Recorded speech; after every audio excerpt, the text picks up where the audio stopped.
Hello, কি অবস্থা সবার? সবাই নিশ্চয়ই ভালো আছেন। তো আজকে আমার ব্লগটা শুরু হলো সকাল, সকাল। পাংশা থেকে রাজবাড়ী রেলওয়ে স্টেশনে এসে ব্রেক নিল ট্রেনটা। তো এই ট্রেনটা যাবে হচ্ছে ঢাকা কমলাপুর রেলওয়ে স্টেশন পর্যন্ত। তো দেখতেই পাচ্ছেন রাজবাড়ী স্টেশন থেকে ট্রেনটা ছেড়ে যাচ্ছে। তো এই ট্রেনটা ফরিদপুর ভাঙা হয়ে পদ্মা সেতু হয়ে তারপরে কমলাপুরে ঢুকবে। নকশিকাথা নামে এই ট্রেন। তো আমাদের এই অঞ্চলের এখন এই ট্রেনটা অনেক বেশি ফেমাস। ঢাকাগামী ট্রেন। ঢাকা থেকে খুলনা যায়। তো খুবই কম টাকায় এই ট্রেনের টিকিট কেটে ঢাকায় যাতায়াত করা যায় আরকি। তো ট্রেনে যাওয়ার সময় অনেক দৃশ্য দেখা যায়। অনেক সুন্দর, সুন্দর কিছু স্টেশন পড়ে। ঠিক তেমনই এটা একটা স্টেশন। এটা হচ্ছে শিবচর স্টেশন। আর এই শিবচর থেকে ট্রেনের একটা ক্রসিং থাকে। তো ওই ক্রসিংটা এখানে হচ্ছে। তো দেখতেই পাচ্ছেন যে একটা উম ডিরেক্ট ট্রেন উম রাজশাহীগামী ট্রেনটা। তো এই ট্রেনটা ক্রসিং হওয়ার পরে আমাদের ট্রেনটা ছাড়বে। ছাড়ার পরে আমরা আবার ঢাকার উদ্দেশ্যে রওনা দিব।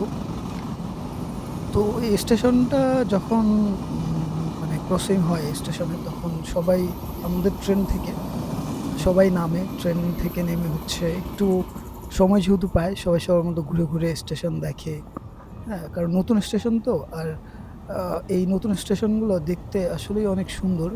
বাহিরের স্টেশনের যেই চিত্রগুলো সেগুলো চোখে পড়ে আরকি।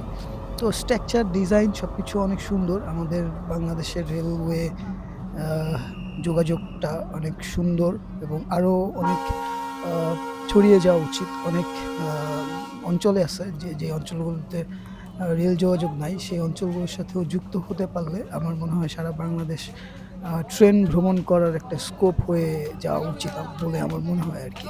আমরা যারা ভ্রমণ করি সেই অর্থে বলা আমার।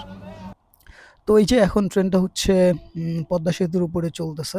এই যে পদ্মা স উম সেতু দেখতেছেন পদ্মা নদী।